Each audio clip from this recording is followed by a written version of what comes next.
Narito po muli tayo sa ating pag-aaral. At sa point number 5 na po tayo, no? Sa point number 5, part 5, loyalty of God is when we do to men what God did to us. In verse number 12, therefore all things whatsoever you would that men should do to you, do you even so to them, for this is the law and the prophets. What is the law and the prophets, no? Kung ano mong gusto mong gawin sa iyo, yun ang gagawin mo din sa iba. Very basic and foundational po ang prinsipyo pong ito. Pero, ang gusto pong balikan po natin is, ano po ba ang ginawa na ng Diyos sa atin para iganti natin sa Kanya? Ano po? Ang dami nating pasasalamat sa Diyos na ginagawa.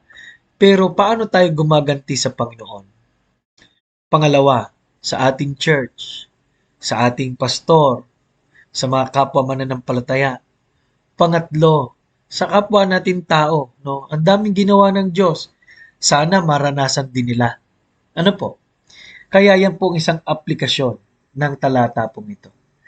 Nawa po, maalala niyo po ng araw-araw po natin ay dahil lang may ginawa ang Panginoon.